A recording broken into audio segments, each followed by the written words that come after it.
Life is stressful, right? But the question is, how many types of stress are you personally dealing with right now, today?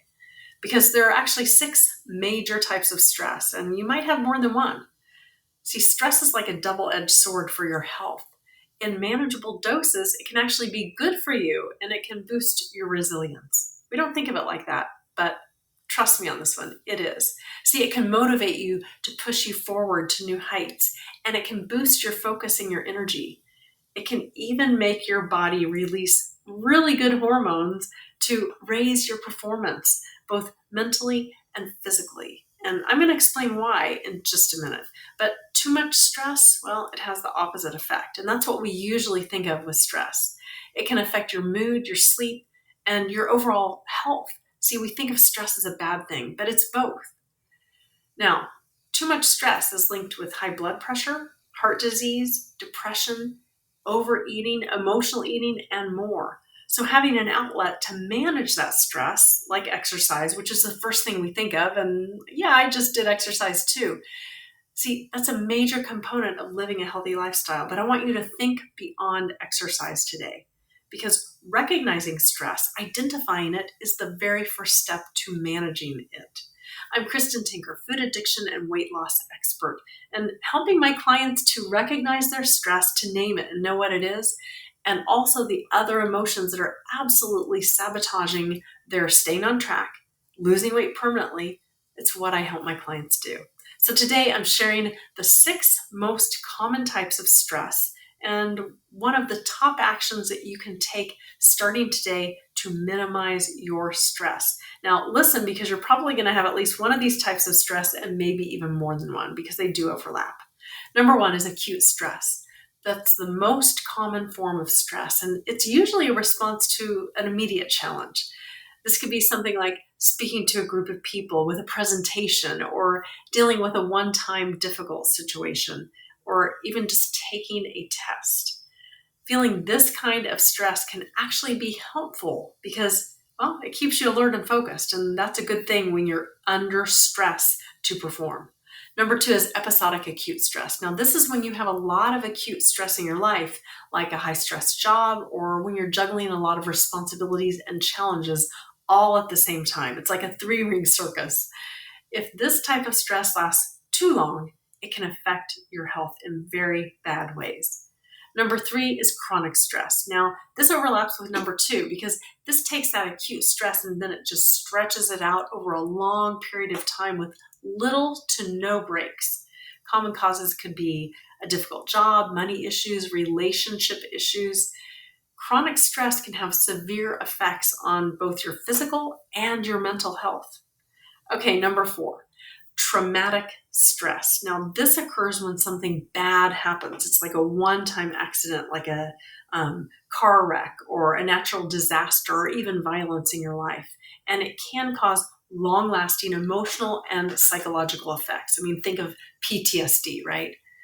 Okay, number 6 is psychological stress. Now, this is when you experience negative thoughts, depression, hopelessness, and even low self esteem.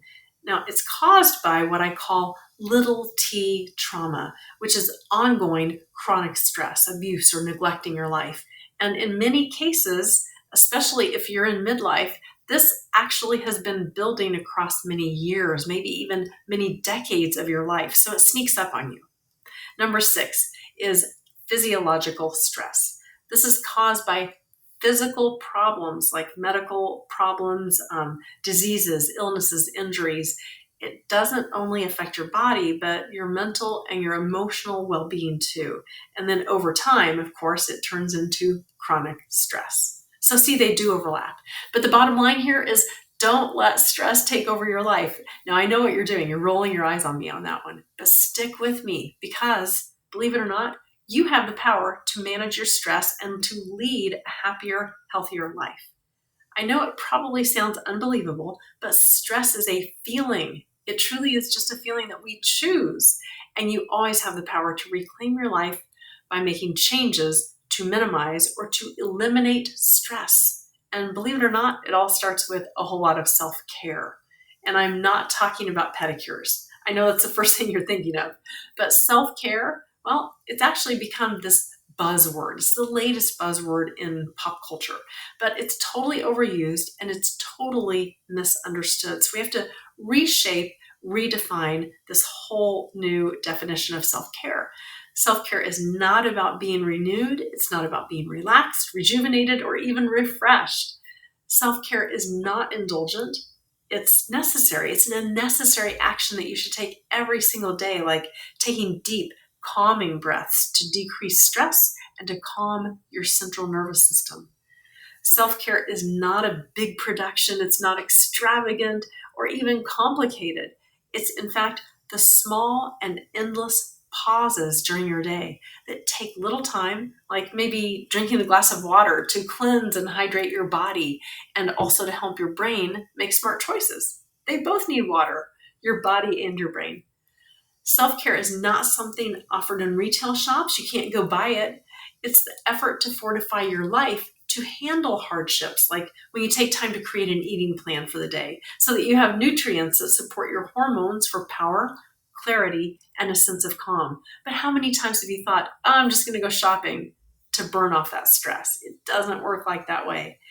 Self care is the act of creating a daily balanced routine that provides for your biological, your neurological, psychological, spiritual, and even social needs every day in life. Self care should leave you feeling nourished, calm, empowered to do the next right thing, to take the next step in your life so that you can actually thrive in life. This is what self care is all about. Now, the good news is with high self care, your life force is strong because you can choose the right thoughts that allow you to have feelings of calm and empowerment, not stress. Now, remember, self care, it's not selfish, it's necessary. So the question is, what's your favorite form of self care? Do you know which type of stress is absolutely sabotaging your life? Drop me a note, let me know. Until then, I am wishing you a stress-free and a very fulfilling day. Remember, stress is a feeling, and you can stand in your power over stress no matter what. Good luck.